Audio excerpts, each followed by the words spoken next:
sky for you.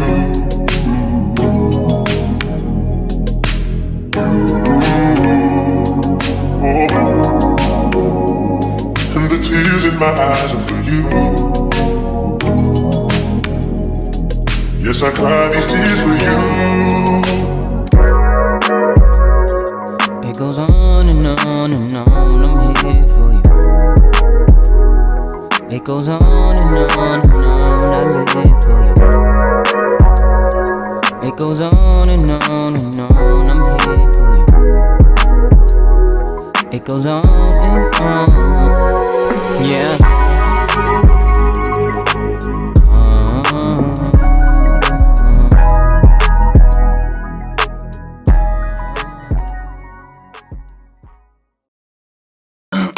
Alright, so here we are, back with another episode for Mind Over Bank. My name is Julian, and I have a guest here. Calvin.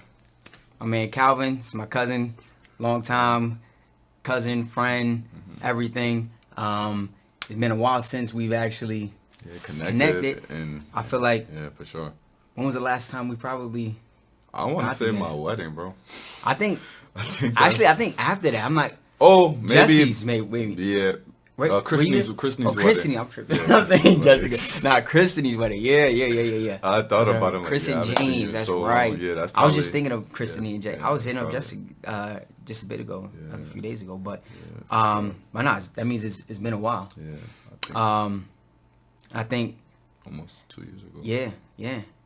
But the crazy thing is, I feel like, and I know. Me and our relationship is right. Solid. Right. But as we age and responsibilities increase, right? Life happens. Exactly. Things get, we got to prioritize. Not to say that, right? You feel me? That our relationship shouldn't be prioritized. Right. But I think it's something that is put on the back burner just because of. I mean, I get it. Especially with your immediate family. You got children. You got a wife. That's just the way things are. You know what I mean? So it's kind of like trying to balance out work. Family, and trying to adapt. But we've always been locked in, so for sure. Time is nothing when it comes to the bond that we established. Exactly. We could kind of set it right off, right when we pick up right where we left off. You know what I mean? Yeah. But that also means, being that we haven't seen each other in a while. Absolutely. I feel like not just with us, but I mean just with people. Those that you love and care about or think about. It's important to make time. Absolutely. You know what I mean? And I know how time is hard to come by with. So you got work, like I said, you got work, you got family. Yeah. So I understand that. It's something I be trying to balance out myself, but from time to time it's like even a text, you know what I mean? Yeah, like definitely. I think something subtle like that make a difference for sure. Yeah, because I'm sure we have thoughts. Yeah. You know what I mean? Like during whether we're working or a situation may remind us of a person or something like that maybe we haven't seen in a while, and absolutely the thought, I think, is the very first thing to kind of maybe transpire into you picking up the phone. And, absolutely. You know what I mean?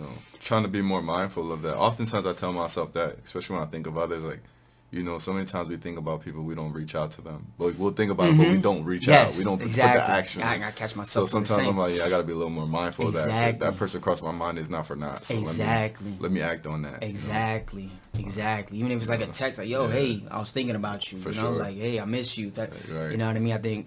I mean, that same person might be going through something, and you never just know. hearing somebody, you know what I mean? That could be a seed, and it could be something that changes into something else, and you know what I mean? So I agree. it's something that I'm like you said, I think about, I have these thoughts, but I really need to, you know what I mean? Just put it in action. Exactly. Really, that's really what it is. Because so many times I think what happens is, and I don't know why it's like this. I don't know. Like, I don't want to jump into the cultural bag early, but I don't know if that's like a minority thing. Like, I don't want to be invasive. Like, oh, he good, he over there, or like, like, I don't know. Like, oh, they good. If they need anything, they'll reach out. Like, and I think that's kind of how it be like this. But what the crazy thing is, like, I think when it comes to like you speaking on, like, all right, this population, like, maybe that's more of a common thing, and then this population compared to another. Right. I mean, I think when it comes to like people of color, Yeah. I feel as if that mindset or mentality of like, oh, they good.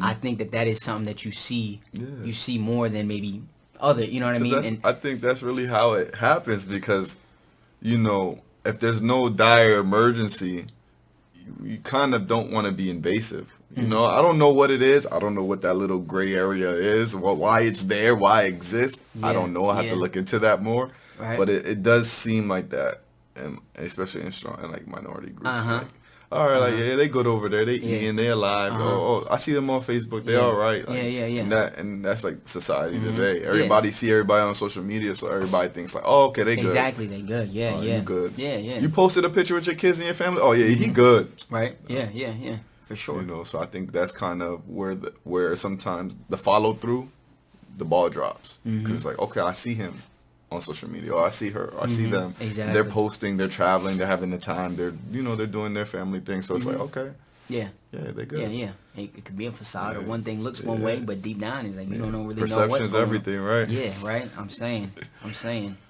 but that's why. That's even more reason as to why I think it's important for us to Absolutely reach out to those ones that we love and I agree. Check in. That's all it is. Really, just check in. Like, in. We ain't gotta. I know. Yeah, we busy. We got busy lives. Right. But how long does it take to?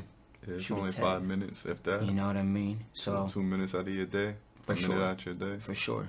Yeah. So something. Yeah. I feel like Hey, all of us could benefit from. Absolutely.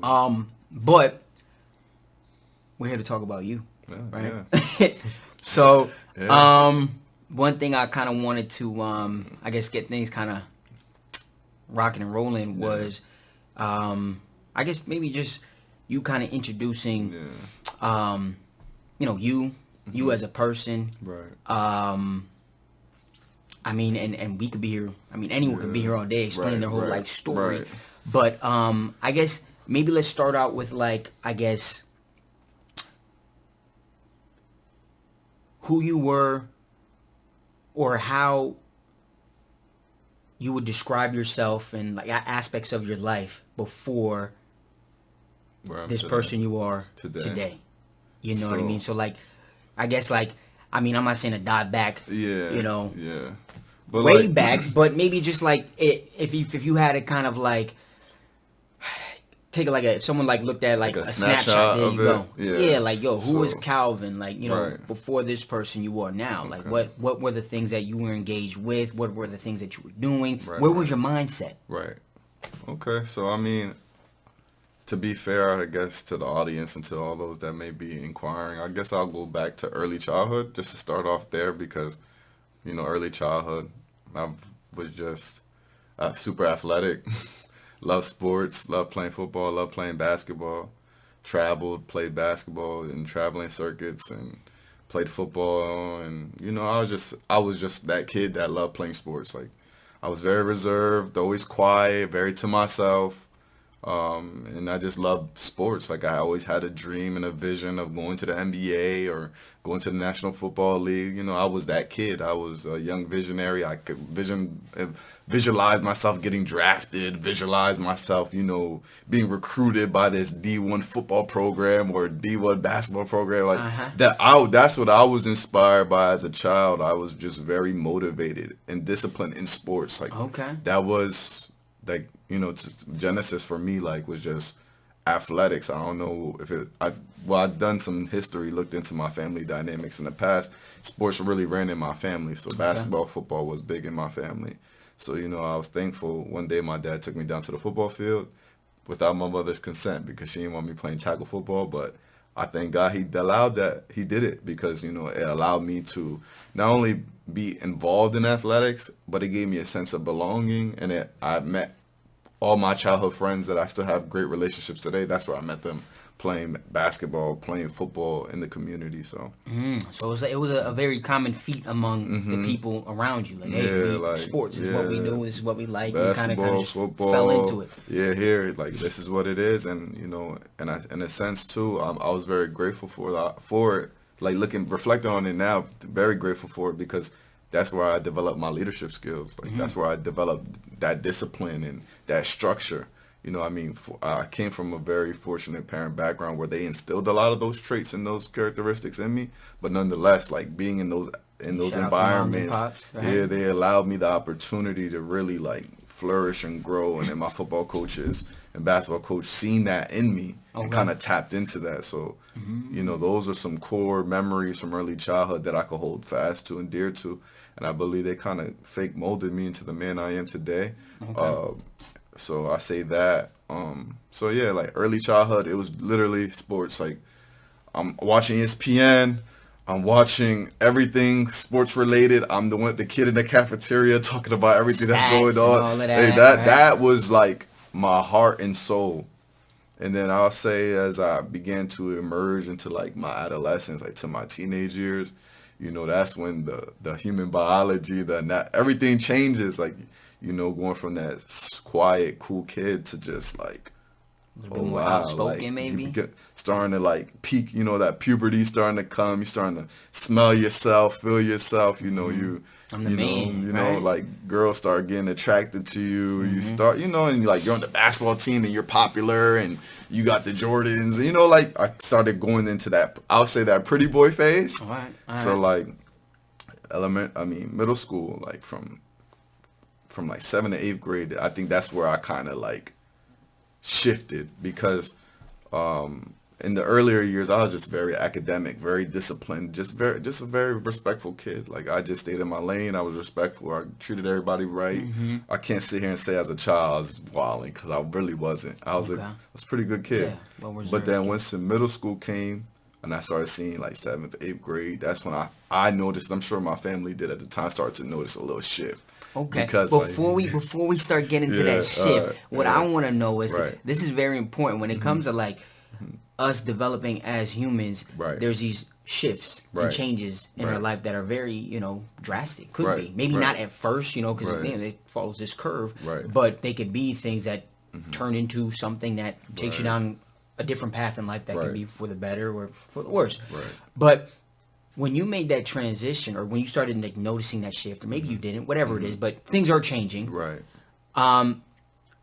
That old you, where you had that, I shouldn't say old you, still part of you, Yeah. but that part of you that was passionate about sports and like you being this, you know, person who's a, you know, a scholar and into academics and whatnot. Like, was there any part of you that maybe still had those passions, or was that like something that was just like, I don't care about that no more, or is it something that you were still trying to like, I'm trying to do all of these things, like sports, and or was it kind of just like a total flip? Like, I think what happens, and this answer might get very deep, so I'm just being just deep warning. Okay. I might hop in the deep bag, but that's okay. I think what happens is a variations of things happen. You know, life changes, family dynamics.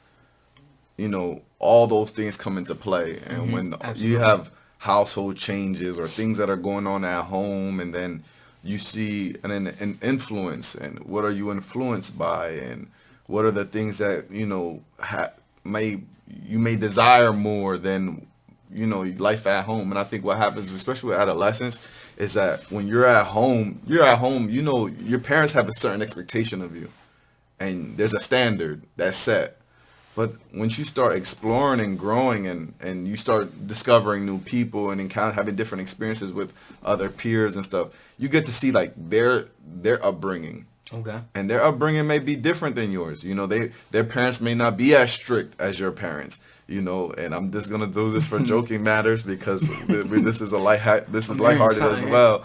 But you know, you remember when we was kids, like trying to sleep over one another's house yeah, was I remember hard. that. Like, Heck, yeah. you know, so like, Shoot. you know, you had to do some pleading and some begging to possibly hear a yes. Oh yeah, I remember So those days. you know, yeah. so I said all that to say you kind of see how other kids that you're Their growing up with upbringing. is living. You're like, wait, you mean you guys can go over there and you can do this, and my mom still wants me to be at home and still wants me to do this, but I'm watching all these inner city kids kind of like I won't say have their own leisure, but like it seemed like they was living Maybe a their little bit more freedom. They look Yeah. like they was living their best life. I'm like, yo, what's up with that? I'm trying to live like that. So, you know, but being young and not knowing, you know, knowing what I know now compared to what I knew then, at that moment in time, it's just like, I wish I had that freedom. I'm tired of this expectation over my life. Oh my goodness. And God forbid I fail or don't perform to meet that criteria. It's like, I'm like not necessarily ultimate failure, but it's like, come on now. So it's like, I feel like going in that fate before that shift, it was just so much responsibility and expectation and pressure that was on my shoulders. Cause it was like, for lack of better words, I was like the golden one. Like since young, I was, I guess, anointed to be the one. But at that age, I didn't really understand why it had to be me. Like why when I make a mistake, it's like 20 times the consequence, or I'm being met with such resistance. Yeah. When other kids and other people be doing God knows what, and it's like it seems like they just get away with it. But then little old me, I just step out of line one time, and it's like hellfire. So you know, so I think most you know adolescents at that age, I mean, could see how something like that rings true because of the fact that like, hey, like I can either I can have maybe like a little bit more freedom or maybe not as responsibility, and it's kind of like you don't alleviate some of the pressure that might come with a scenario where it's like, hey, this is what it is. This is how it has to be, and that can depending on. So a nice balance would be nice, but of course, looking back at it, you can kind of see, well, this is why, But in that moment, it's just like, we're kids still, So it's still you're still trying to like understand why, you know what I mean? And when come full circle, here we are. It's like, oh, I can see that, And it kind of like being that we're grown now and we have kids, it kind of makes us like think like, hey, like when our children get to that age, like we got to make sure like they might have a mindset where they're contemplating like, hey, like I have because at the end of the day, I mean, you can structure something in a way so perfect, but at the end of the day, you don't have control over another person. Maybe we have a little more influence over our children, but they're gonna, at the end of the day, they're gonna do what they're gonna do. Exactly, but and it can kind of be a bit scary looking at it. Like, I do hope that we're gonna do our best. Right. You know what I mean? But it's kind of like trying to find that fine balance of like, and I think one of the best ways is like that, positive reinforcement and reward. Like, hey, you're doing things well and great, like there's reward that comes with that. You know what I mean? Because when you, not saying that punishment should not be done, but when it's done in a way where it's like it's maybe unforgiving or like they maybe can't see it through or feel like, hey, there's no way out of this, or what's the point, then they it's like they give up. You know what I mean? So it's kind of like trying to find that balance. But I can kind of see how everything you're saying can maybe influence your decision making, at that period. Very crucial, and I think those are the most crucial points in our life. Is us growing, our mind is still developing, So you're at a point where we're at a crossroad where, okay, right now this is what I'm doing and this is what's right? But there's other things out here that maybe pique my interest, right? That may not be totally in alignment with what I'm doing now, and what can make you end up taking that turn or for whatever it is might be, as you said, so many different factors, so many, you know what I mean? So I just kind of wanted to, place some emphasis and focus on like that, that kind of like period, kind of see like where your mind was. So, so you're kind of like, again, trying to just going back to what you said earlier, there's a time or point, a period of your life where, all right, this life I'm living with, academics, sports, and being disciplined, being well reserved, more shy, quiet, reserved. That all, it didn't happen in one night, but that ended up changing, shifting into, all right, now I'm experiencing new things as a child. What was that? What did that period of your life kind of like involve? So I would say at that period of life, it was just like imagery, you know, like the image. I wanted a certain image. I wanted to look a certain kind of way. I wanted to dress a certain kind of way. I wanted to, you know, talk a certain kind of way. And I think at that point, I kind of don't agree with the argument that rap music necessarily decides who you are, can influence you to be somebody you're not. But in the same breath, I can say it is very influential. So like growing up listening to rap and hip hop, you know, you see the entertainers, you see the rappers, you see the imagery of that rapper, the allure of being that musician, being that guy. And it kind of like, I was like, I want to be like, you know, I want to be like that. Like, I want to be that person, you know, like, you know, I can list a plethora of artists I was listening to, which I probably shouldn't have been listening to at that age. But I'm just, you know, it was what it was, man. Exactly. Wayne had it in a chokehold. Lil Wayne was the guy at that time, and it was like, yo, I want to be like Wayne.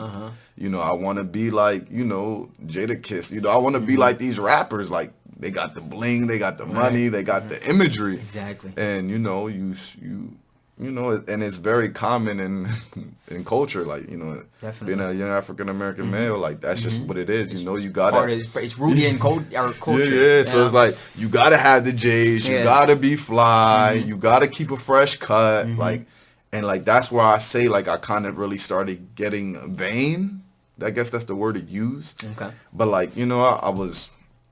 You know, the skinny jeans wave came. I had the skinny jeans, the Aeropasta. You know, like whatever was trending at that time, you had to get I was on it. it. Like, or and the thing about it was, I was always the type of person to try to find my own trends, and then like people would follow suit. Be a trendsetter. So like I was on some whole different type of wave, just trying to like. And I think stand out and be myself, but stand out in being myself. Exactly. And, you know, and being in it, like I said, I grew up in inner city schools in Allentown. So Allentown, you know, I went to Trexler Middle School, and that's like a plethora of inner city kids. So it's like you got kids from the hood, you got kids that aren't necessarily hood but live in the hood. So you just got a nice mix of life. So it's like here we are, you know, at this middle school. You got these 7th, 8th graders and girls that, you know, like I said, when sports was the main focus, girls weren't a thing. Like, it was Spalding and it was a football. But like once you start going through those phases, you know, the phase that, you know, most young men go through, it's like, whoa, like the temptations, the distractions. Like now coursework don't seem as easy to lock in on because you're distracted, or things aren't as what it used to be because you're distracted. Oh, well, who's going to come to my game? Or so-and-so going to come and watch me play today? Like little childish things like that, but that's what infiltrates your mind. And that's what infiltrated my mind at that age, is like, oh, who about to show up? Oh, I'm about to score 20 points tonight, or I'm gonna try to score 10, 15 points. Who's gonna be here? Like, who's gonna show up for my game today? Like, so like, I think that the identity became a thing around that age. So it was like identity, and then like when you're that popular kid, like, and everybody knows you for being cool and popular, it's like, I don't need to be in the classroom. And even though I wasn't raised to be a comedian in the classroom, you find yourself in the classroom being a comedian. So, you know, I think it's just like, I think what I'm talking about is a very common experience for a lot of young kids. Yeah, for sure. But like, that's kind of why I would say like those shifts began, because like, you know, I'll be honest, I started smelling myself. Like, you know, I thought I was somebody, right? you know, I thought I was all that in a bag of chips, for lack of better words. So, you know. Yeah. Okay. Then if we be honest, and then we go to high school, then it was over. So on times 10 maybe. Yeah, like once I got to high school, all that was times 10. All that was out the window, and then like with sports still being the priority, that I think what hindered me in regards to like my pursuit of athletics and sports was that like all my peers, you know, we're talking about a very pivotal time, like puberty, development, anatomy, you know, people's getting taller, growing, and well, that wasn't my case. You know, I was, in the sense of puberty, I was a late bloomer in the sense of height. So, you know, I was very undersized as a 14-year-old or 15-year-old. Like, I was like 13, 14, I was short. So all my friends are all the same people I played basketball all these years, they're sprouted like 5'6", 5'7", 5'8". Everybody's growing. And Cal's still like 5 foot, 4'11", 5. I'm like, I was right there with you. So right like, so I'm like, man. Problem is, I stayed there though. I'm like, yo, how my hoop dreams gonna work? I'm not growing, so So that was probably even just another setback. Like, yo, what's the point, right? Like, it was a big setback because like academically, I had kind of like I was passing school, but like not enough to. The D1 dreams was out the window by then. I'm like, because I don't even like school. And to be honest, going back, like if just to reverse it really back, I never liked school. Like as a kid, like even little, like I never liked school. And my mom can attest to this. Like it's proven. Like I did not like school until 3rd grade. I had one of those teachers, that teacher that leaves that impact on you. So like I always wrestled with school. Like me and education always had a wrestle because I knew it was an expectation. I knew it was a tool. But then at the same time, it was like, I don't want to do this.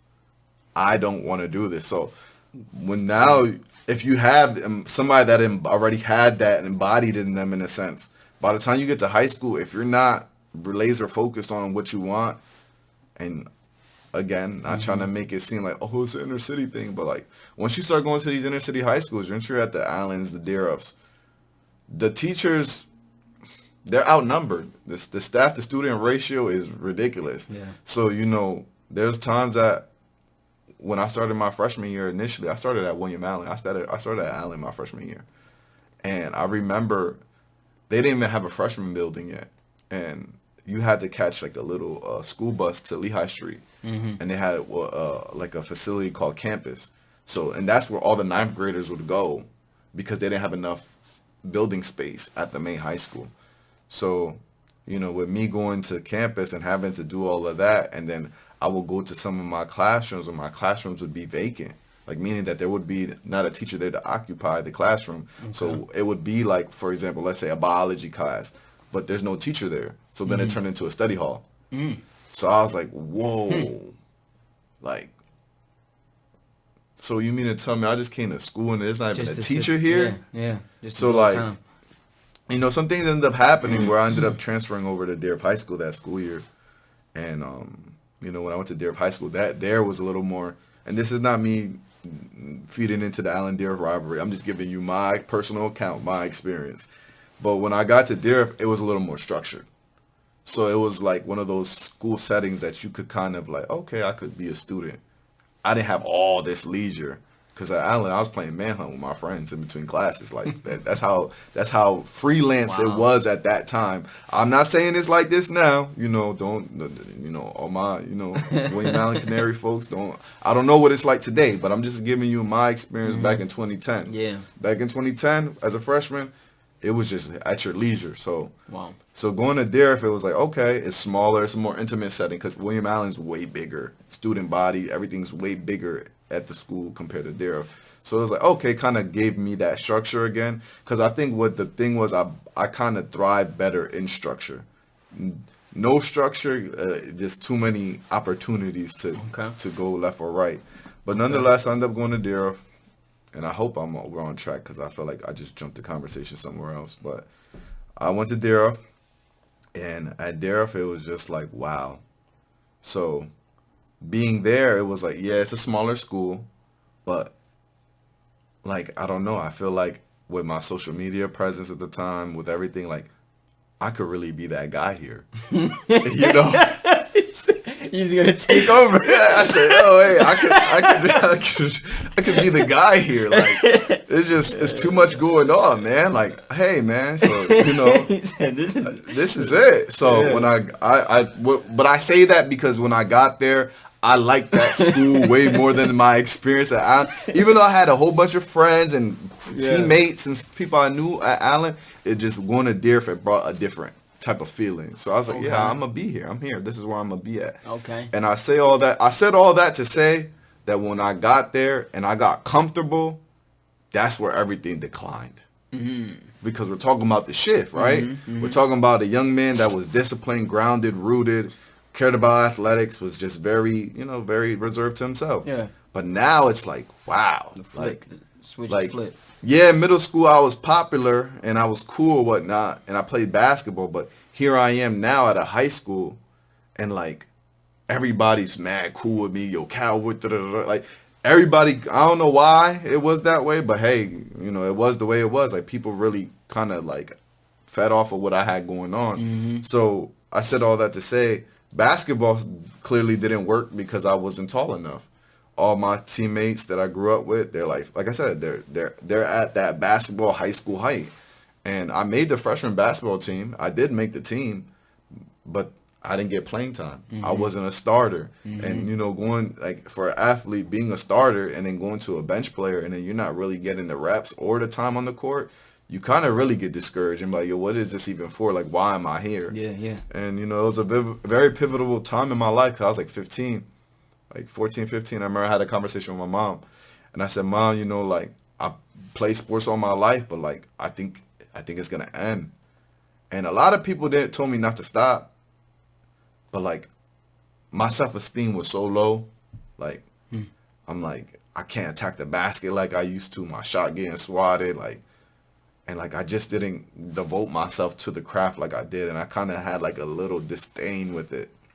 And with me being not really recognized by the coaching staff and things like that, it was like, all right, I'm done. Like, I'm not going to play ball. Okay. And then I sat down and talked to my mom. She said, well, I'm going to tell you this. She said, either you're going to continue to play sports or you're going to get a job. And I was like, okay, well, when I'm eligible to get my working papers and stuff, I'll get a job. And like I said, I think originally I thrive better in structure. And by me no longer being in sports and, having to maintain a certain GPA to stay on the team and to stay in that organization, now I had so much free time. I didn't have to go to basketball practice 4 or 5 times out of the week. I had to worry about traveling and things like that. So now I have more leisure, I have more free time, I have more time to explore. So now I'm 14, 15 in high school. I know all these people. I know where now parties are, parties is popping, things is going on. So it's like, oh, I'm outside. Like I'm ready to, I'm lit. I'm outside. Yeah. And, I had a kind of mom that she was very fair. And when I was when I came into that age, she was like, well, you're going to go out. You can enjoy yourself. Just be smart. And she would give me all the talks. Trust me, she gave me all the talks. But she allowed me to go. And with her allowing me that liberty, I'm not blaming her in no form or fashion because she just thought her son was going to just go and come home. But it gave me so much opportunity to just explore and experiment and probably end up getting into some things that looking back on now, I wouldn't have did that. But at that moment, what? I'm 15, 16, 14, 15, 16. Well, I'm outside. What we on? Where the parties at? Where the girls at? And yeah, like that's kind of where. That's that right there. I mean, I shouldn't say any, but I would say maybe most. People of similar age at that time, they're looking at you like, dang, that sounds great. That sounds nice. Yeah. And in that moment, you're probably thinking, this is nice. Like, hey, like I got freedom. I get like, I have more time where I can just do as I please. Right. As long as I'm, hopefully in some manner, treading lightly with some things, right? Right. But if you were to continue living in that way, long term, do you think, like, where do you think that would have led you? I mean, it did lead me somewhere. Where? Oh, okay. Speak on that, please. Yeah, so, I mean, like I said, those 14, 15, 16 year, like in that age gap, like those pivotal years of high school is when I became super rebellious. Okay. I had some very huge family losses. I lost my grandmother. My mom's mother had passed away to cancer. My grandmother's mother, so my great grandmother passed away. And growing up, my pillars, like, I have a community, but like my pillars were always my mother and my grandmother. And my grandmother from my father's side. Well, of course, my grandmother, my mom's side too, but at that age, she was already battling her cancer and whatnot. So, like, these 3 women that kept me on the straight and narrow, that kept me in, kept me in a good place, my mom gotta take care of her mom. Like her mom is not well. Her mom's declining. She's on her way to hospice. So my mom's focus shifted from overseeing me to entreating her mother in her last days. Then my grandmother, who was another set of eyes that, kind of kept me in check, she's just lost her mother. So both of my pillars are grieving the loss of their mothers. So that kind of gave more leisure and leeway for me to, I guess, sneak through the cracks. And yeah, it's just a lot going on. At yeah, that time. like a lot was going on in 2012, 2013. So at that point, with those big losses to my grandmother and to my great grandmother, death is not easy for a child to process. And my grandmother and my great grandmother, they played big roles in my life. So to imagine living life without them was a hard pill to swallow. So my family dynamic was just ruffled up by all that stuff. So it kind of, we were all grieving. We were all mourning the losses of pivotal people in their lives, and my life included. So with that being said, you kind of get your heart, I don't want to say it turns wax cold, but you kind of harden your heart to life, and you kind of just be like, you know what, like this isn't fair, and then I dealt with that. I felt like, my grandmother, she had a goal to see me graduate. And like, I felt like that was robbed from me my freshman year because I was only a freshman when she passed.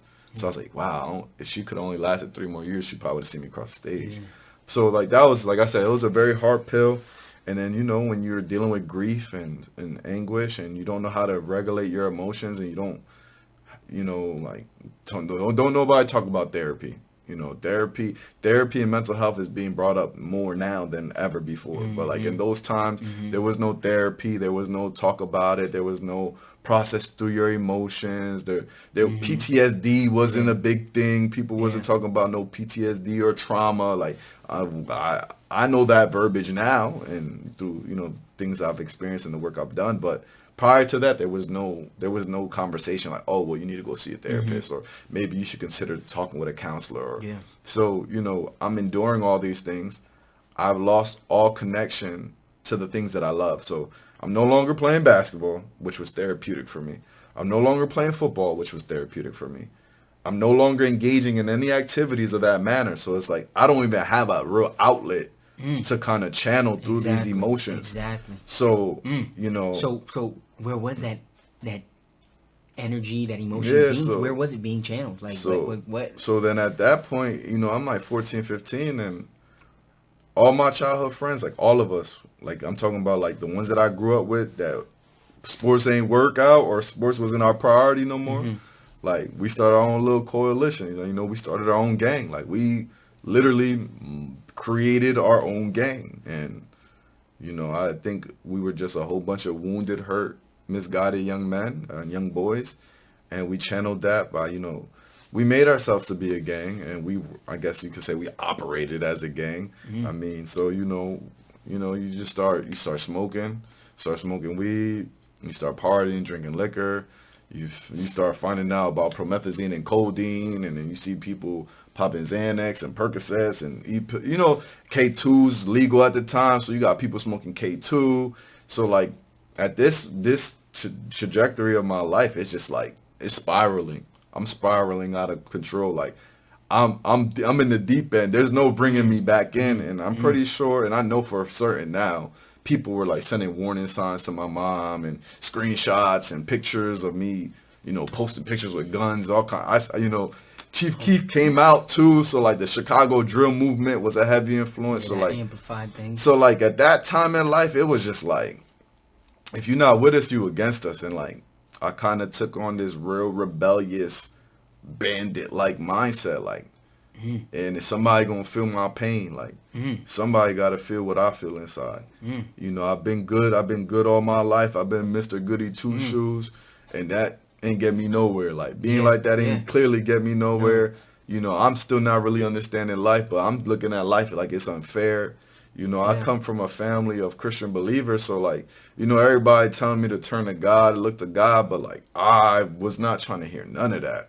I really was not happy with God at that point in my life. I was like, yeah, nah, he tripping. Yeah. How you take my grandmother's from me like Yeah. that? Like, why are these things going on in my household? Like, why is my family dynamics Yes. like this? And like, Yes. why are things like, if you God and you so good and you so glamorous that people say you are, like, it's not what it is down here. So, I kind of, struggled with faith.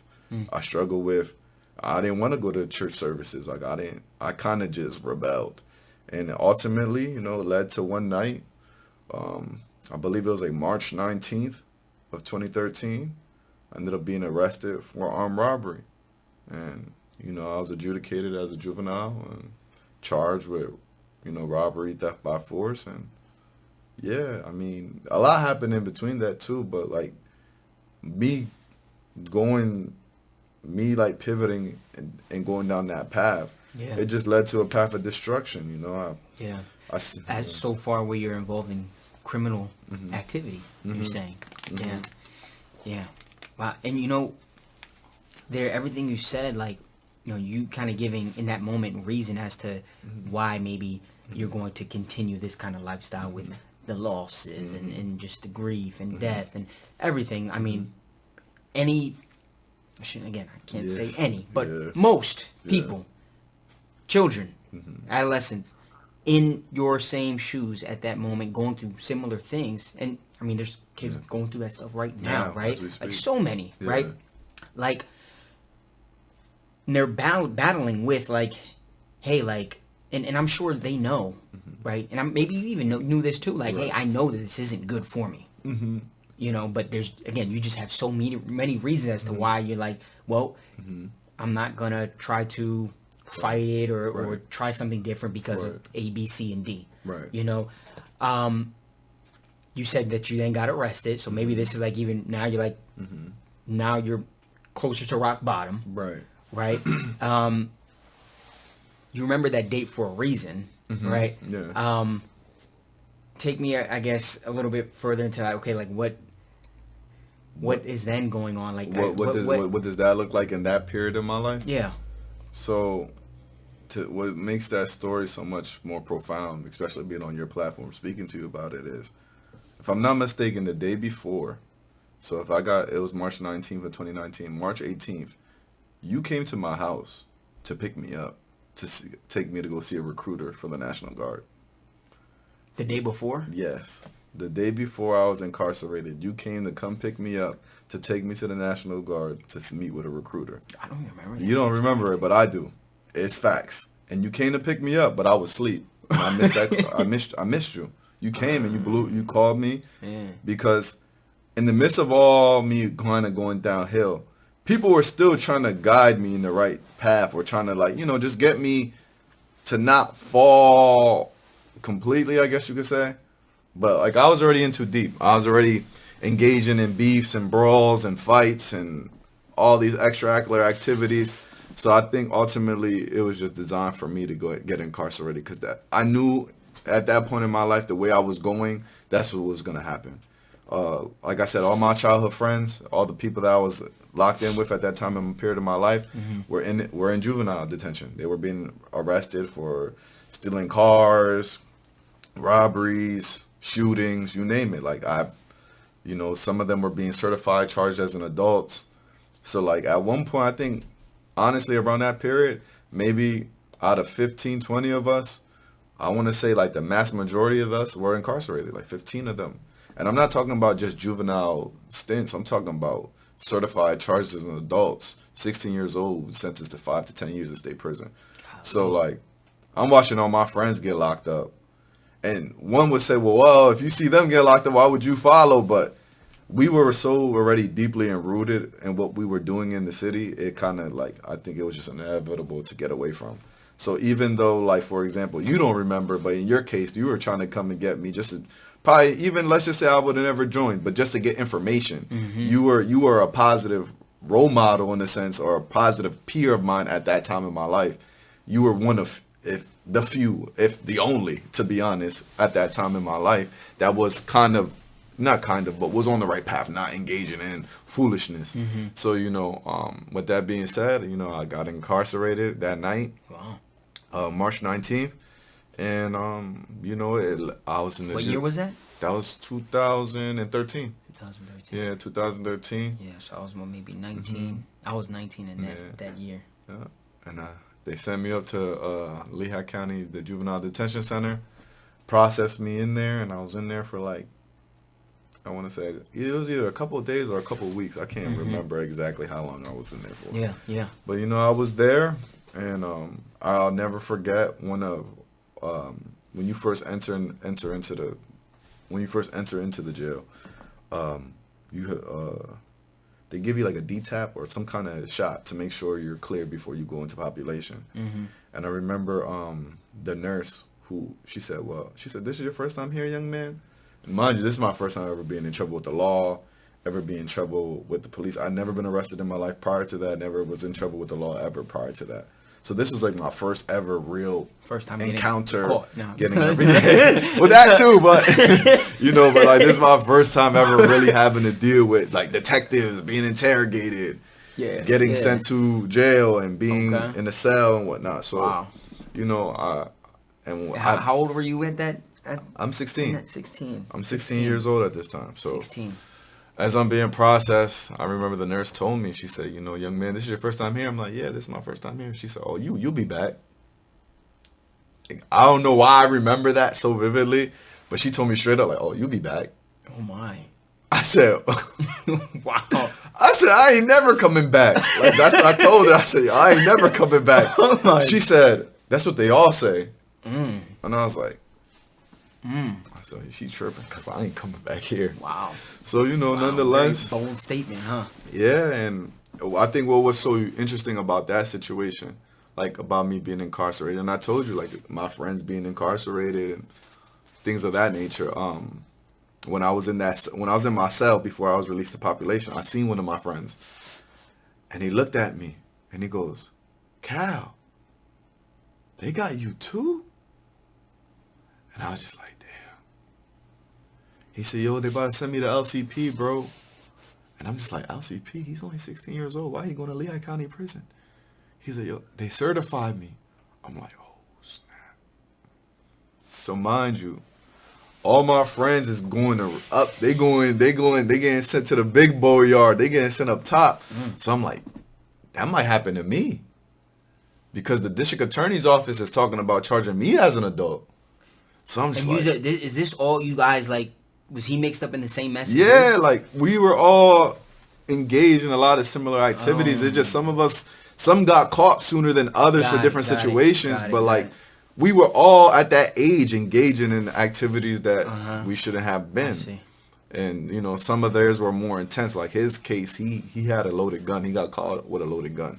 So that's why they probably charged him as an adult, because he got caught with a loaded gun. So at that point, you kind of like, in myself, I'm seeing all of this, and I'm just like, wow, like, my freedom's gone. I got a green jumpsuit on. I can't get a haircut. I'm not looking all sharp and cute. Like, I'm like, damn, I'm in here muggy.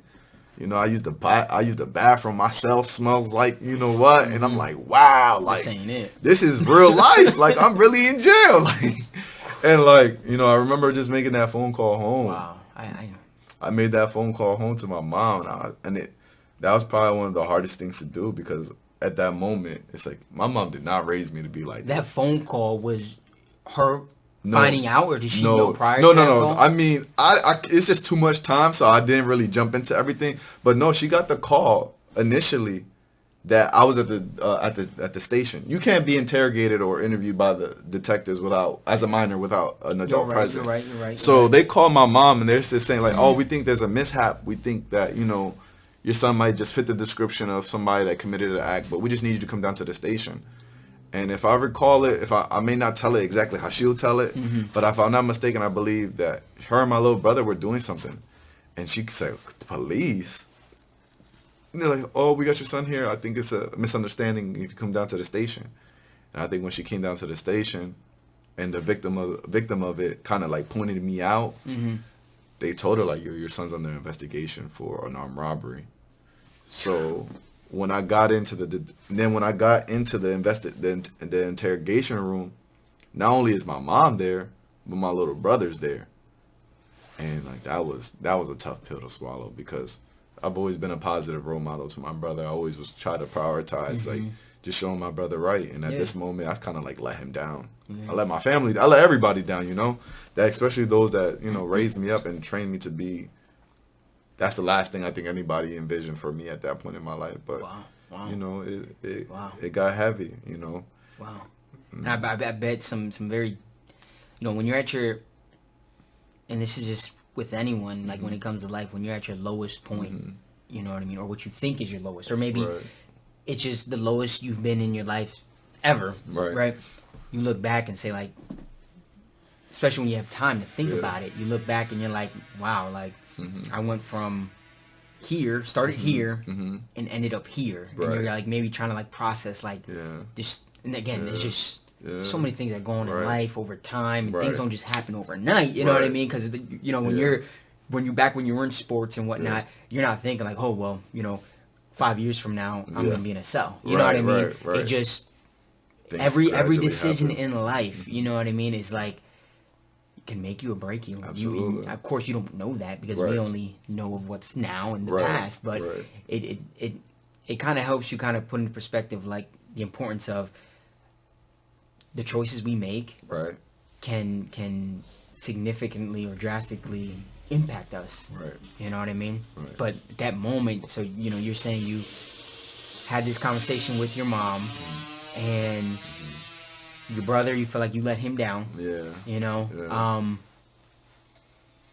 What like are you there? Like what ends up happening with you being locked in this cell? Are you like these charges are? I mean, I haven't been to in the jail. I don't really, I understand how. Process is like. Yeah. So and I mean, I don't mean to. We don't need to speak on that too much, but if. Like I'm very open. So, after that conversation I had with the CEO, and I had to talk with my mom, and I'm like, yeah, Mom, I think I have court this day, and she said she'll be there. She just said, how you doing? I'm like, I'm all right. I'm holding up, and it wasn't very a long phone call. You don't get long phone calls, like, So I kind of got off the phone, and then I went into my cell, and I was just like, I'm here now, so like I just gotta adapt to where I'm at. And I went to the classroom, like they had a classroom, and you had to whatever grade level you were at. That's just the assignments they would print out for you. So I think I was 10th grade. I think I was in 10th grade when that happened. So I went and did my 10th grade assignments and whatnot, and it was just a matter of like what's gonna happen next, because then the intake PO I was assigned at the time was pretty much stating like, hey, you committed a very serious crime. It's considered a violent crime. So just so you know, my referral to the judge is that you don't go home. So I kind of had this notion in my head like going to court, don't even expect to go home because you're not going home. My intake PO just did this like mental evaluation type checklist thing, and like, oh, okay, yeah, you're definitely not going home. So I'm like, oh, okay. So like I'm in this mindset like, here I am in jail. I'm at Lehigh County Juvenile Detention Center. I'm trying to look through my window because I know Dorney Park right there, but I can't see Dorney Park. So I'm like, damn, like, I'm reflecting on these different things while I'm there. Like, wow, like maybe just last year I'm at Dorney Park on a roller coaster, or maybe as a child I'm at Wildwater Kingdom. But like here I am now, like you said, like you were saying, like now I'm in a cell, I'm in prison, I'm facing serious charges. I'm like, damn. Just left with your thoughts, man. Yeah. I can't fathom like how.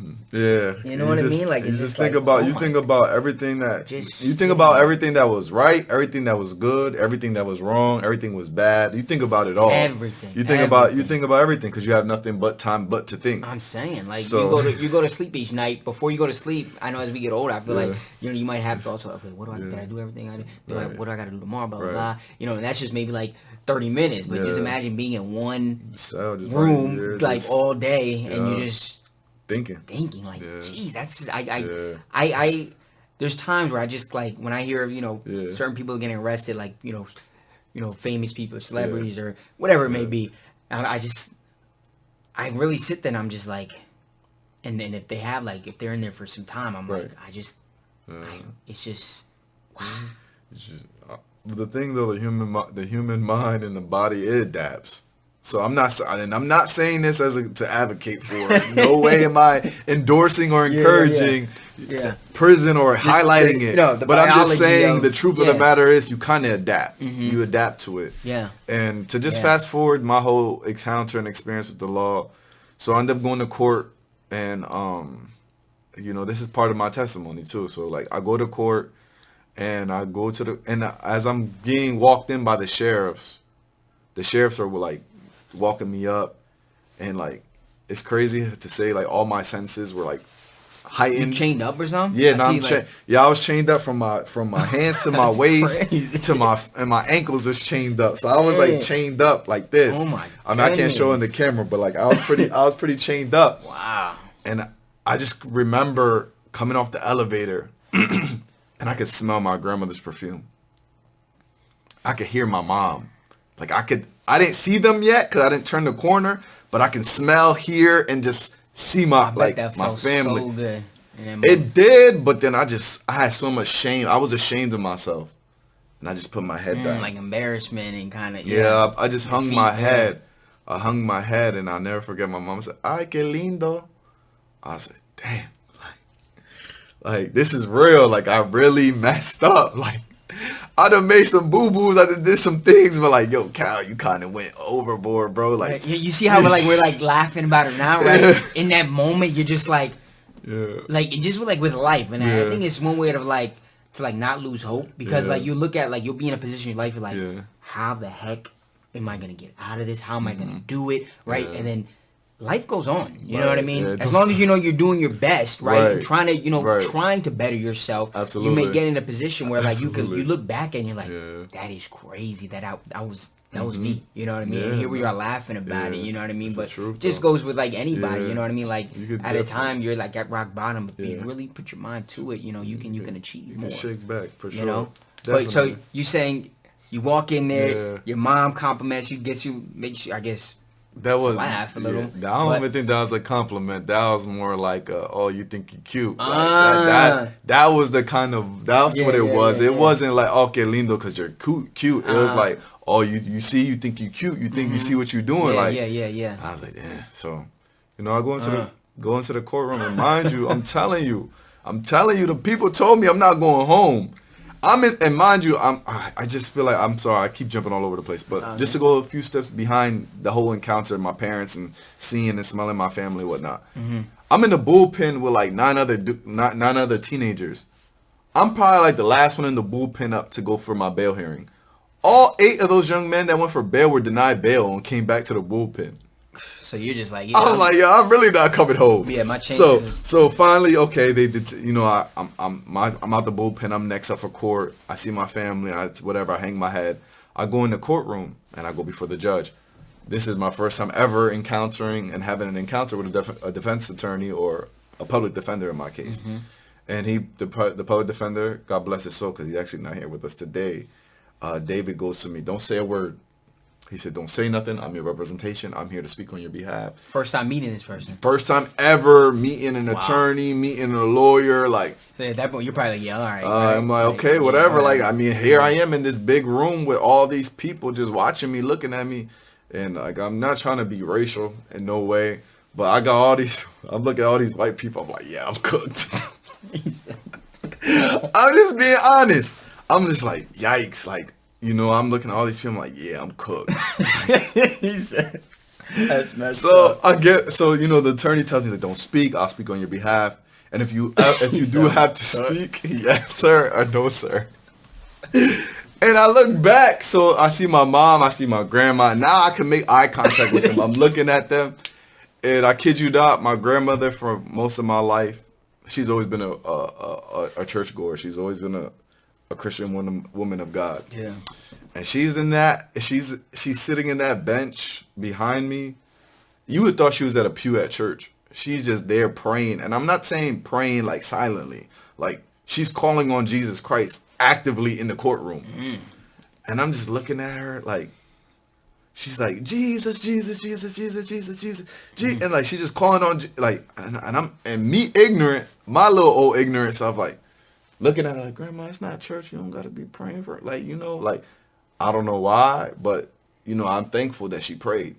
because when the judge, they reviewed the facts of my case and they kind of went over it, despite what everybody's recommendation was and them labeling me a gang member and me having the street gang tattoo, like they had all these outstanding facts against me to make it as my character wasn't deemed safe for the society. Yeah. But thank God for grace and mercy, and clearly God answered my grandmother's prayer. They let me go home on GPS monitor. So I was given a bail. The conditions were to be on house arrest, and I would have to report to like this evening reporting center for like 6-7 weeks, until like my sentencing hearing. So another chance. So I was given a chance on GPS monitor to go home. So I ended up going home on house arrest, and then to wrap up that whole situation, to wrap it up, I ended up having to do like 6 weeks of house arrest with a program from 3. So the minute I got out of school, like literally the school bell rang, I had to hop in a van and go to like a after school program, but like for adolescents on house arrest. And I had to do community service. I had to brush horses and feed horses and God knows what else. It was a lot. But I did that, and then I had to do 6 weekends of boot camp. And on my 6th weekend, coincidentally, I don't believe in coincidences, but coincidentally, my last weekend on boot camp happened to fall on my 17th birthday. Okay. And just to kind of give some, like what boot camp looked like, you get picked up Friday evening after school. So after school, I had to report to the courthouse, and then I would get taken to somewhere in the wilderness.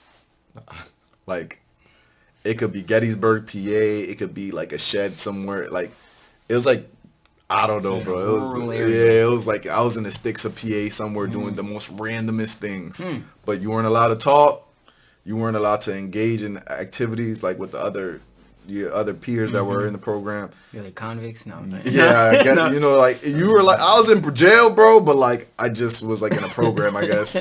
You weren't allowed to talk. You couldn't leave. Like if you had a canteen of water, like it couldn't be 25 feet away from you, or you had to do exercises. Like they was not playing. Like you laughed that you had to do exercises. So like you had to stand at ease. Like it was like boot camp, like military. Yeah, it was like a military like program. All right, yeah, dang near military. Yeah, and then I remember, fast forward to my last weekend, it fell on my 17th birthday, and we had to set up our own tents, and the tents that we had were like donated World War II tents, like old school stake, wow. And it was tough, but nonetheless, I had to sleep in that tent, and it poured. I mean, like, when I talk about a trench of downpour rain, like, it rained so hard. And mind you, it's like Saturday into Sunday, and my birthday was probably that Saturday. But then I'm in my head, I'm like, yo, this is my last weekend, so I'm good. Like, it's my last weekend, and all this is behind me. But then I'm thinking about myself, like, Calvin, you 17, you about to be 17 years old. Do you want to keep living like this? This is a conversation I have with myself, because, some things are like of great significance to us. Like birthdays is a big thing, bro. Like that's another year of life. Milestone, right? So I'm just like, wow, I'm 17 and look where I'm at. Like, is this gonna continue to be my life? Like this is what I'm gonna continue to do, because this is not it. And I survived the trench clearly, but it was intense. And I was like, you know what? I'm gonna move a little different now. I want to graduate high school. Maybe I need to separate myself from some of my friends. Maybe I need to like redirect my focuses and kind of like trying to make up for my wrongdoing. So I completed all of that. So you're telling me that moment there at the end of this boot camp, whatever it was, would you say that was like a life-changing moment right there? Maybe like would you say that was maybe the initial, like, maybe kind of like sparked everything, that moment you had with yourself? I would say that moment definitely sparked it, because it definitely gave me a little more, I got a little clarity, but then it was still like it wasn't a full blown revelation. Like you know, because we have lapses, relapses, so setbacks, go through trials and tribulations. You know, tendencies to like, oh, this is when I'm breaking bad, you know, trying to break habits. But and stuff. you would say that was the very first. Yeah, that was one of those moments where like, yeah, bro, you can't do this again. Because I knew at that point, if I ever got in trouble again, I knew that I was gonna go upstate because of the charge I caught. You know, even though it was a juvenile level felony, it was a felony. And it was on my record. So I was like, yo, if I do anything else, like, without a shadow of a doubt, I commit another violent crime of any magnitude, like, I know a state prison up there is waiting for me. So I was like, yeah, I got to move different. Yeah. I said, I got to move different. Okay. And, so, go ahead. Like, so everyone in this world, right, we go through things. And we could be at a period of our life where we're like, we're down bad, we're struggling, we're at rock bottom, right? Right. And then we have a moment where we're like, hey, like, something needs to change. Right. You know, you feel like you're backed up against the wall. Yeah. And like, hey, if I don't make any changes, I'm end up dead, I'm end up in jail. Yeah. Usually those are like the first, you know, you're dead or in jail, right? Yeah. That's facts. So you had that moment right there that kind of like sparked everything else, right? And I feel like many people, you know, we all, you know, not many, but all of us, we go through things, and some of us, you know, we end up in unfortunate situations, right? And then I would like to say, you know, a good amount of those, you know, of those people have moments where they're like, hey, like, all right, something needs to change. They have that moment, that life-changing moment. And there's some of us who do what we need to do to, you know, to maintain or you know support that way of life that you're like now thinking of. And then there's others that are just, you know, they just get caught up again. Right. You know, so what I want to know is like, what helped build that foundation of, you know, that thought of you thinking, hey, I want to change my life. I want to do this. I want to meet these goals and finish this. And you know, what was it that you did both mentally and physically to kind of like support that thought you had at the end of like this boot camp? Like, what were those like things So what I told myself, I said, clearly you gotta keep busy, because that day I got incarcerated initially, it was because I had a day off from work. I had a day off from work, and I caught myself in a big old heap of trouble. So it was like, I got to keep myself busy. Because if I'm idle and I'm engaged and like I got too much time on my hand, that leads too much, like there's a saying, idle mind is devil playground. Like it just, you're susceptible to so much temptation when you have so much time on your hands. Most definitely. So I was like, okay, so nonetheless, I'm 17 now. You know, I want to get my driver's license. I want to finish school. So, you know, fortunately, I had a job prior to my incarceration, and that same job was willing to hire me back because of my reputation. I had a great reputation. Like, you know, I just made one real bad mistake at that, and that was it. So to everybody's like, you know, I don't think I was looked upon as a villain by my family or people like that. I don't think they looked at me like a lost cause. I think they just looked at it as like, oh, he just made a mistake. So a lot of people were gracious to me, and I was able to get that job back. And like, at that point, there ain't no days off. I'm gonna be at work. I'm just gonna work, stay out of trouble. And like I said, you know, it wasn't a fly-by overnight thing, because I was still facing the same temptations. I was up against still a lot of the same conflicts, a lot of the things that got me into trouble in the first place. But ultimately, it came a point where, okay, yeah, I completed boot camp, but I'm still on juvenile probation. So I got to stay clean while on probation. I can't have a dirty urine. I can't engage and skip. I can't be engaging in criminal activity. I can't be around people who are on juvenile probation. Like, so there's these barriers and these invisible boundaries there. Like, and you know, I'm conscious of this. So I'm like, I don't want to go back to jail, so I'm not gonna act a fool. You know, and at that time when I got incarcerated, I wasn't even in Allentown no more. I was living in Whitehall. I was living at Whitehall, and I was going to Whitehall High School. So with me not being in my environment, not me being in Allentown, not me being where I'm from, it kind of helped in a sense too, because I'm not with the people I grew up with. I'm not with the people I'm familiar with. I'm at this change of environment. I'm in this pretty school that, I clearly stand out, but nonetheless, I'm at a school where I don't deal with the same issues that you would deal with, like, in the inner city, like in Allentown, like at Allen or Deer. So that change in environment, did you feel uncomfortable at all? Like, were you like, like this I didn't like it, and I think that's what led to me getting incarcerated too, because we moved there.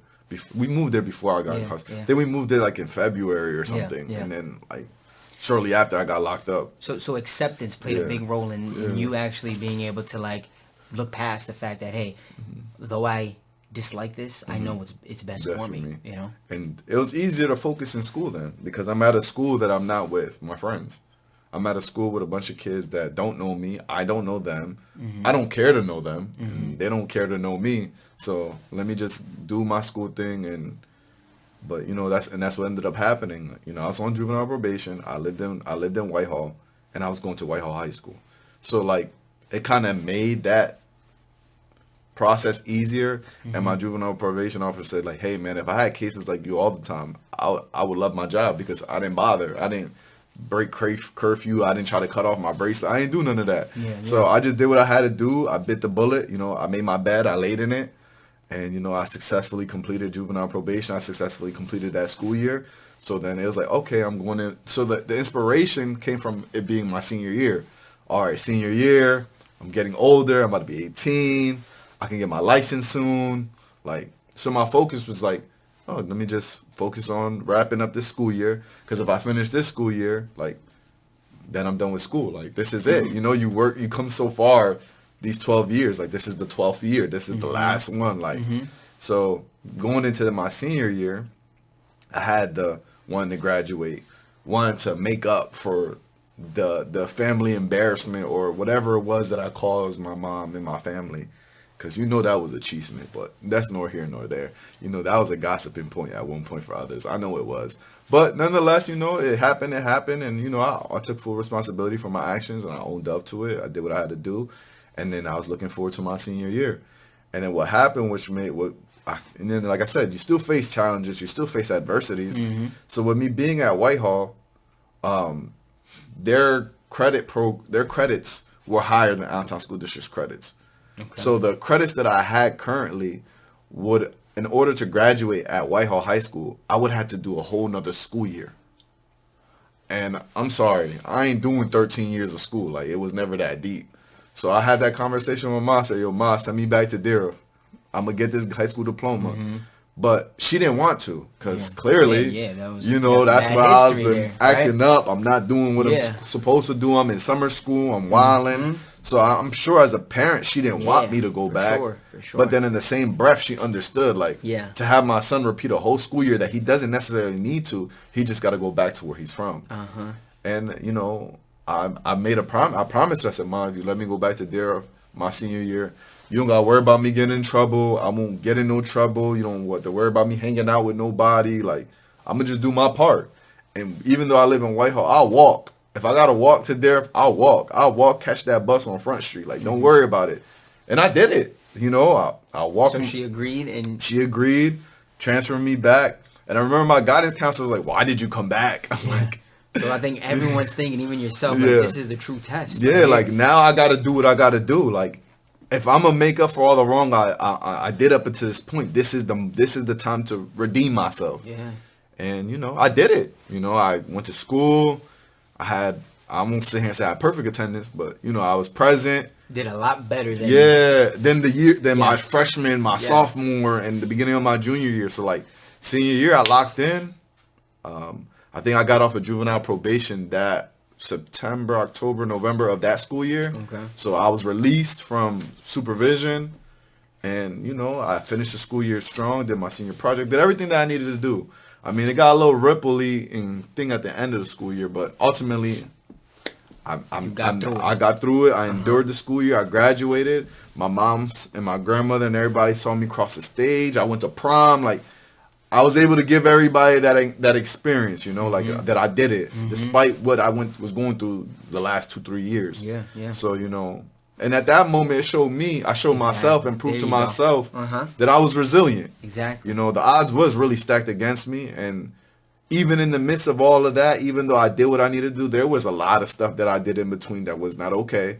But fortunately, thank God for grace and mercy, I never got hemmed up in nothing else. I never got in no other encounters with law enforcement. You know, thank God nobody took my life or nothing crazy like that, because, you know, that was really prevalent at that time.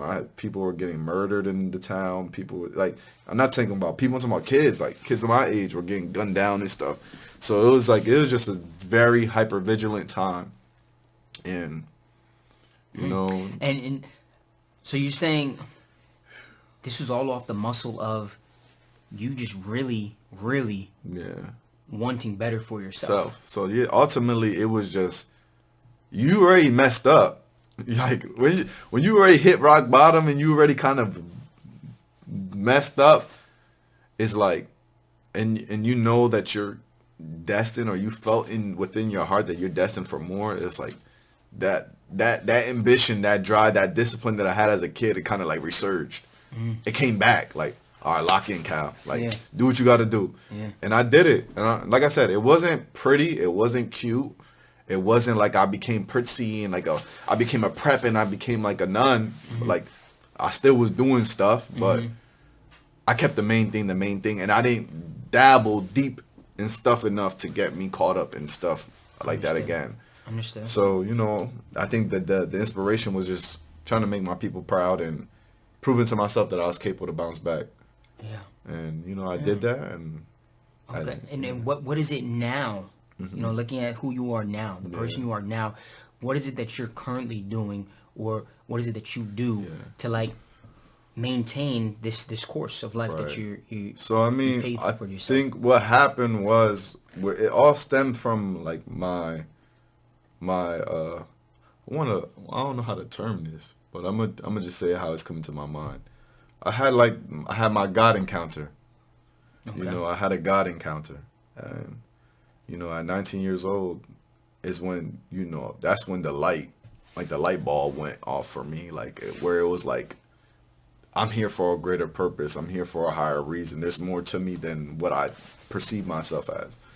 And I think what stemmed from it, because, you know, I graduated high school. I had that same job that I had since like the beginning of high school. Okay. But now I graduated. I'm 18. You know, don't at that time I think it was like $9. I was like a manager. It was like 9 something. But I wanted adult money. I wanted to be an adult. I wanted to excel, and, you know, I wanted to pursue my dreams and my goals.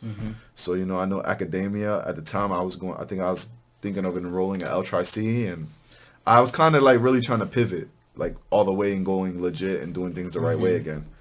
And I landed a pharmacy technician job for a nursing home, dealing with you know, just helping the pharmacists and just packaging and handling medicine. Okay.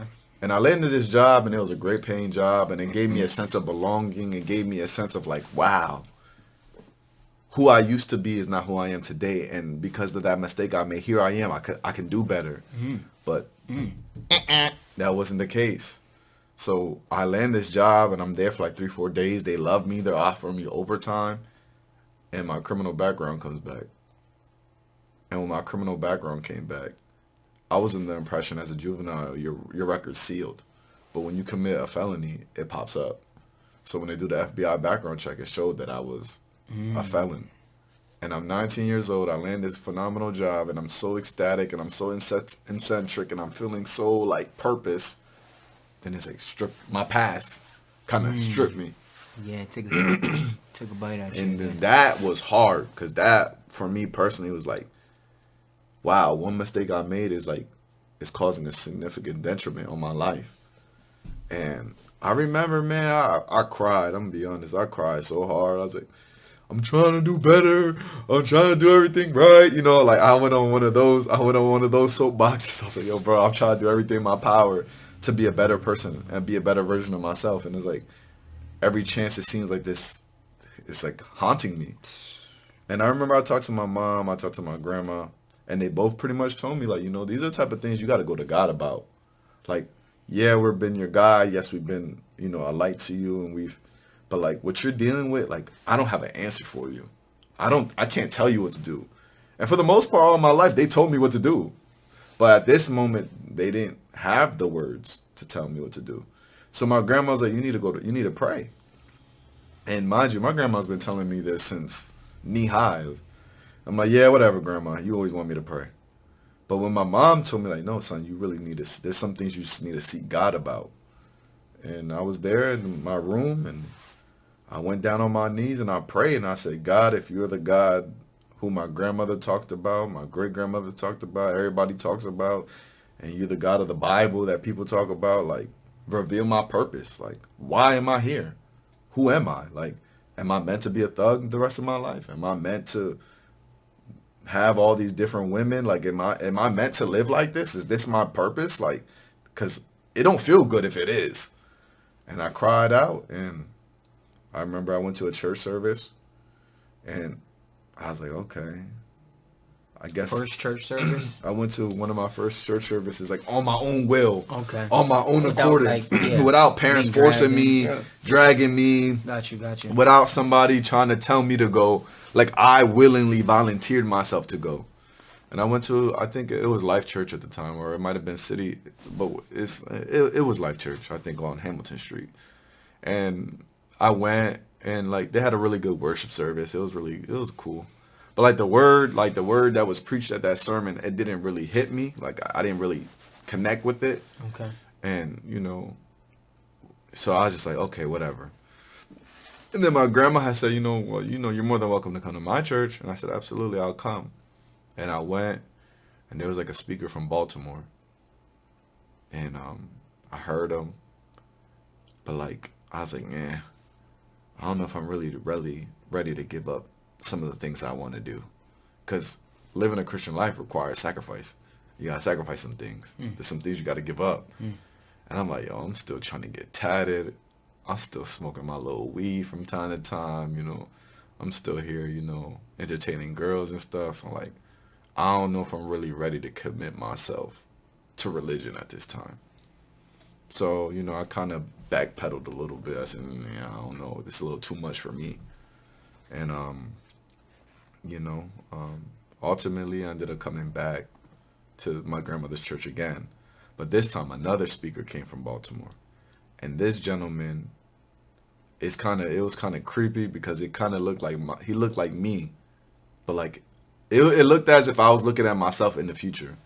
Skinny guy, like same features, like we looked alike, lot alike. And I was like taken back by it. And he began to minister over my life, and he began to speak to me. And like, there's a whole bunch of other congregants in the congregation, but he said, I need to speak directly to him. And I hope that none of you here are offended by this, but I need to talk to this young man. And he went ahead and shared his testimony, how he was in the streets of Baltimore and how he was involved in gang life and involved in all these things. And I was just like, I'm like, bro, he sounds just like me. Like, I'm like, not only does he look like me, but I'm like, he sounds like me. Like I connected with what he was saying. And he was like, God has a calling over your life. And God spared you time and time again for his use. And I'm just like, mind you, I heard this as a kid. Strangers would stop me and say like, oh, he's chosen, or he's anointed, or God's going to use it. And I'm not talking about just one type of people. I'm talking about white, Hispanic, black, middle-aged, young, in between. Like, people would stop me and tell my parents this. Like, we'll be in the grocery store. I'm just looking at something and be like, oh, he's chosen. But mind you, I thought that chosen was for sports. I thought that chosen was like going to the NBA, going to the NFL. So I ignored that because I thought that chosen was associated with what I would do athletic-wise. I thought that was attributed to my gift in sports. I see. And when he told me that, I'm like, yo, I've been hearing this all my life. And he's like, God's going to use you, and God's going to use you to bring other people into his kingdom. And he started saying all these profound things to me. And initially I receive it. Like, I'm like, wow, like that's powerful. But then the second part of me, the doubt, was like, can I live this life? Can I live a Christian life? Am I ready to stop doing everything I'm doing? What are my peers going to think about me? What are people going to think about me? What is my family going to think about me? But then I remembered that prayer. I asked him, I was like, what's my purpose? Why am I here? And here's my answered prayer. So I was like, oh, snap. Like, am I called to be a Christian? Like, you know, I'm thinking to myself, like, is that my calling? How old are you right now? I'm Still 19 years old. I'm 19 years old. And I'm like, whoa. And if I'm being completely honest and transparent, and I'm not endorsing or giving, this does not mean, oh, you come into Christ, it means that, yeah, you can smoke weed or anything like that. I'm not saying that. But after I heard all of that, my mind was just so perplexed and just like, whoa. I said, nah, I gotta smoke, because I don't know if I can do all that. Like, this is crazy. I'm like, yo, this is wild. Like, what? Like, yeah, nah, I don't know about all this. And he said, God's gonna call you to be a pastor. I'm like, pastor? Yeah. I said, yeah, he's not talking about me. He must be talking about at 19. Yeah, so I'm like, you he's talking to somebody behind me. Uh-huh. So I'm just like, nah, this can't be. And ultimately, you know, I was considering baptism. You know, I was a candidate up for baptism, and I said, you know, I'm gonna get baptized. But then I was very hesitant because I had a lot of respect for the belief system. So I was like, I don't want to be a hypocrite. I don't want to go and get baptized and then I come out and I'm still like living how I used to live, because you want to be, the point of it is to be changed. So I'm like, I don't want to come out of this being the same person. Like, so I kind of pushed it off, and let's just say I got into some more little, not trouble, but like very close, like teetering that gray line again. And I just say, yeah, no, I surrender. You know, Jesus, you're calling me.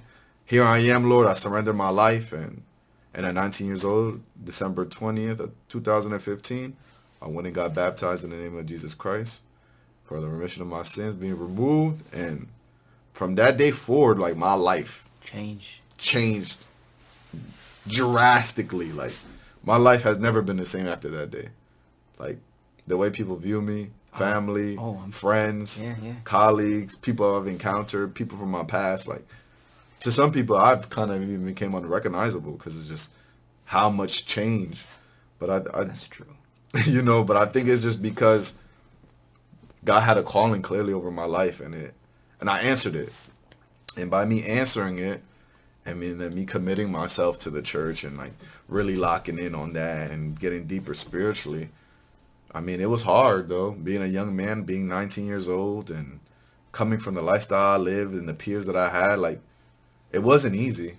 You know, it was a very lonely time in my life because a lot of people I just couldn't be around no more. Like, there's just there's places I couldn't go no more. There were just things. And when you have like a goal or direction, when others' mind or mentality don't align with that, it's kind of hard to. There's that disconnect. So it's like I can't continue living how I used to live, and you know, it got lonely. It did.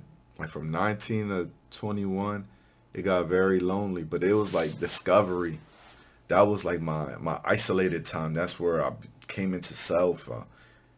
I honestly, I feel like I got self-actualization. I became more mature. I became more. Strangely as it sounds, like I stopped going to school. I stopped working. Like, I dedicated myself to learning my Bible, learning my faith. Like, I had to learn. If this is who I'm gonna be, I gotta learn it. So like, I kind of like locked in, shut out the world.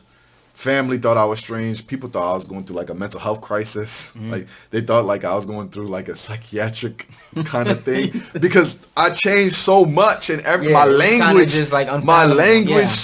The way I talked, I know. Like, everything shifted. I remember we had conversations. So like, everybody was like, you went to graduate school or something? Like, so everybody was like so creeped out. So I kind of like went through this weird transition where like I was, if it wasn't me being in church, like that's where like my life was like shut in. Like, I locked in. I stopped watching football. Like, I stopped doing things that I like for entertainment. You just I kind of dedicated my life and my ways to my beliefs and to my convictions.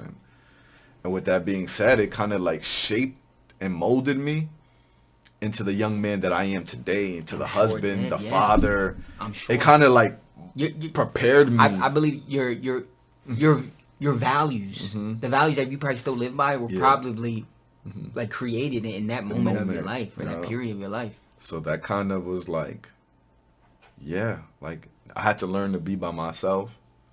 I had to learn how to separate myself from the good and the bad. I had to like navigate through all those channels and navigate kind of like prioritizing what was more important to me. Did I value life and the opportunity to grow in God, or was I gonna embellish in what I knew already what brought me destruction? Like, am I gonna continue in the same path that I was in? Are you gonna continue to get high every day? Are you gonna continue to play with all these different girls? Are you gonna continue to just be ignorant and stubborn and, oh, because this is how we are, or because this is how my people are? Like, I wanted better, and this was what part of being better for me looked like. For me to be better, it required me to be dependent on Christ. And, I made that conscious decision, and I walked therein. Like, I never looked back, and I had friends that started the walk with me or came a part of the walk and went back. But, like, God never let me go back. And so I think December this year will be 10 years. 10 years I've been in the church. Yeah. And in those 10 years, I became a minister. I became a husband. I became a father. Like, my life has changed drastically. Like, that's the only way I can articulate it. Of course, to God be the glory, because it wasn't all me. Like, although I had to put efforts and works in, there was a sense of faith that I had to possess.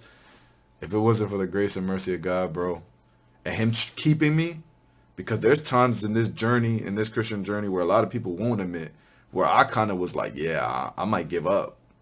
There was plenty of times where I consider waving the white flag and be like, yeah, I don't think I can go any further in this. Not because of God's presence in my life, but more so because, like, I felt, can I really live up to this? Because it's a calling, it's a calling, and you're called you're called to do this. I didn't wake up and say, yo, I'm gonna go to church. Y'all gonna put me in the ministry. Y'all gonna pick me. Like, I didn't have none. That was never none of my intention. My intention was just to better my life. And all this came with it.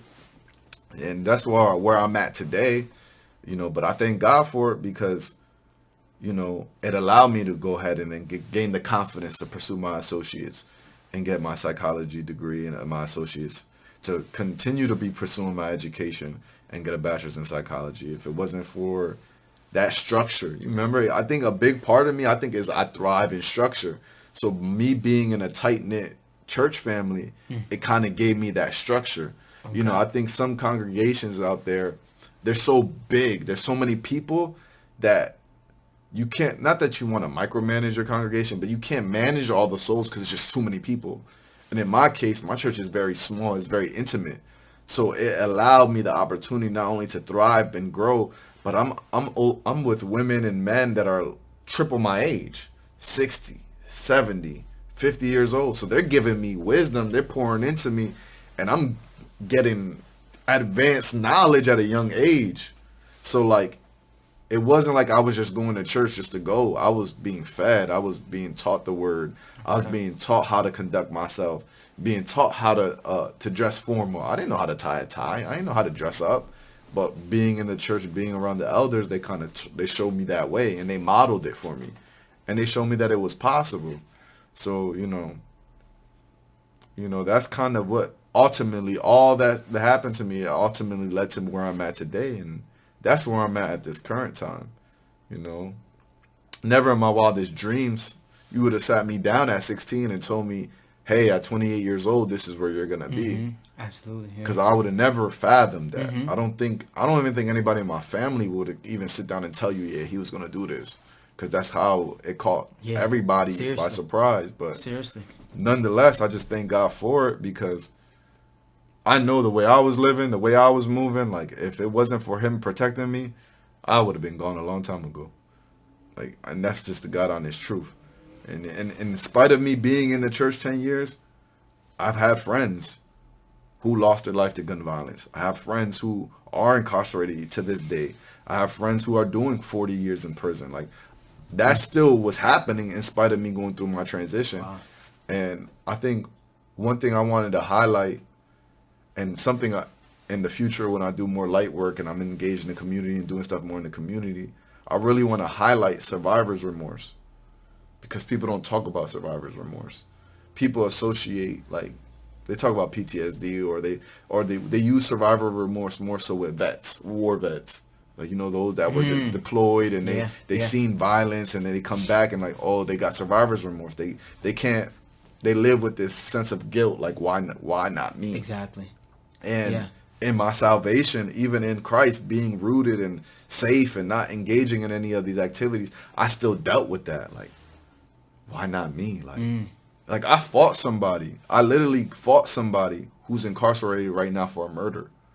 But like, the crazy thing is when I went to fight him, he had a gun. He had 2 guns. So he could have easily killed me. And sometimes I think like maybe me getting the best of him that day caused him to kill somebody else. And I don't try to get too deep in that rabbit hole. But like survivor remorse is the mind and how it's very real. And like I've lost so many friends that I grew up with. Like, I mean, lost meaning like they're no longer here. Yeah. And like channeling through that while still trying to be optimistic and having faith and hoping for a better future. It can be a tough thing. And I think that's something that people need to address a little bit more, because just because somebody's successful and well off doesn't mean that they don't suffer or that they don't endure hardship or that they don't have a heart or a soul, you know, for the people. Because like I think that happens with celebrities. That happens with anybody that's any successful family member in their family. People overlook that because they're successful. He has he has his masters. He has this. He has his family. He has his wife. He has his kids. He has a house. But like, there's other outliers. There's other things that happen in life that impact people. And I don't talk about it. I haven't talked about it. This is probably my first time publicly, like on a platform speaking about it. But you know, survivor remorse is a real thing. And if you ever endured anything in your life and you survived it, but you see somebody else not survive it, it'll eat at you. It'll really eat at you. So I said that to just put that in the space, just so somebody can be more considerate about, because I think so many people overlook it. And I've dealt with it. And sometimes I still deal with it. I think about my friends that passed away all the time. I'm just like, and to somebody else, like, well, you're alive, you're well, you're good, you're fine, you have a family, you're well off. I'm like, dang, like, bro was just like me. He was the same kind of kid I was. Like, he was just like me, but like his not here today. His deck of cards played a little different than mine, but it's like we were no different from one another. So you know, I think that's a tough pill to swallow for me sometimes, but nonetheless, I just, you know, I just stay in a state of gratitude, stay humble, stay out the way, don't entice myself with things I don't need to entice myself with, and just, you know, enjoy now and embellish myself with my family, my wife, my children, and be the best that you can. And be the best that I can for them. So now that structure gives me structure, because it's like, okay, like dad got to be dad, like husband got to be husband, I got to be about what I'm supposed to be about. So, you know, I think that's kind of a lot of it for me personally. There's so much more, there's so many different avenues, but for the sake of time and everything, you know, I kind of I mean, we could be here for we could try to compress all of it as much, but you know, that's kind of really me. That's my story, you know, but it's still being told though. Absolutely, that's the beautiful part. There's still more to go. The beautiful part is still being told, and I can't sit here and tell you what it is because I don't know, but but I'm sure it's gonna have its highs, it's gonna have its lows, but I believe the outcome will be, as long as I stay focused, it will be what I desire it to be, and it's for it to be a good outcome. So, you know. Okay. You know. All right. Well, there we have it. I mean, that was very informative, very helpful. There are some things I didn't even know that I'm hearing for the first time. You know what I mean? Because I know, you know, especially like for like these dark periods of our time, like it's something we probably, at least when it comes to me, if there's no need for me to try to peep into it, why bother? You know what I mean? I'm not really worried about that. So hearing some of these things is just like, wow, you know what I mean? But to hear those things and then see where you're at now is just, it's amazing. You know what I mean? Definitely a testimony. Very amazing. So like I kind of hear like, you know, the mental, cognitive side, and then also the spiritual side. Those two combined help you be the person you are today. You know what I mean? And as you said, it's like where we are today, right, is defined by those choices we made in life. And you know, it's not over. You know, we still have. Hopefully, I mean, I know tomorrow's not promised, but absolutely. you know what I mean. Yeah. Hopefully, you know, we're you know, we can continue. You know, staying on course and living a prosperous life and making the best of it. You know, and it's you know, we're imperfect by design. But you know, I wish the very best for I mean, not just those ones I love, but I mean everyone in this world, because it's a very cruel and hurtful, dark place that we live in, and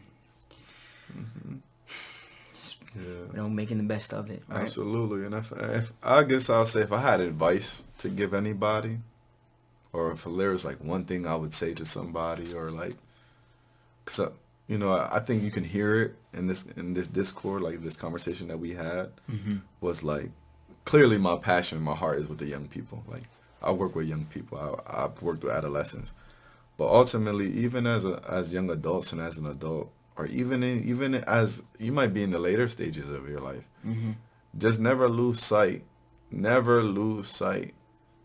of who you are.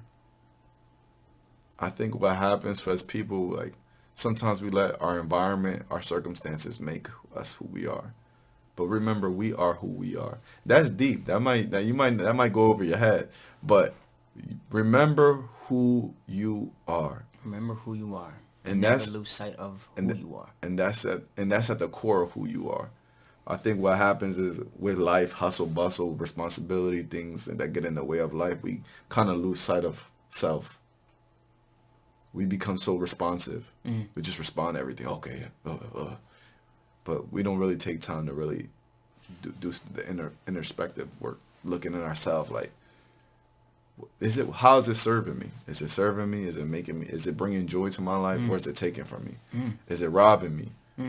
Like, self-inventory, like, self-examine yourself. I do that all the time. I do that daily. I examine myself every day. But then I think that's like the best advice I'll give anybody, because truthfully, who you are today, you might not be tomorrow, and that's okay. But like, as long as you're being true to yourself, I'm big on that. Be true to yourself, and don't settle. I don't care what nobody says. This is to the young people, most importantly. Do not settle. I don't care what it is. You don't settle. Now, if you agree with it, you settle, but don't settle. Don't settle for nothing less than what you're worth. Don't settle. We don't play like that. Don't settle. Okay. Don't settle. And you don't settle until you find what you're looking for. And that's all I have to say. And that goes academically, that goes financially, that goes family, life that goes in general, right? That's broad. Just don't settle. Don't settle. Don't settle. Okay. So, you know, I'm thankful for the opportunity to be on your platform. And I'm thankful for it's an honor to be here. You agreeing to be here, and absolutely, you know, to agree to have this conversation. And yeah, you know, I appreciate you. Absolutely. Love you. Love you know what I'm saying? You already know. Hopefully I see you sooner than later. Right? Absolutely. This is the start of a good thing. That it is. There we have it. Appreciate all of those of you who are tuned in. And that'll conclude. All right. Take care. We out. All right. You know what I'm saying? Every time I speak, I want to shiver. You know, I don't want them to be like, they know what I'm going to say because it's polite. They know what I'm going to say. And even if I get in trouble, you know what I'm saying? Ain't that what we're supposed to do? I'm not saying I'm going to rule the world or I'm going to change the world, but I guarantee that I will spark the brain that will change the world. And that's our job, is to spark somebody else watching us. We might not be the ones, but let's not be selfish, and because we're not going to change the world, let's not talk about how we should change it.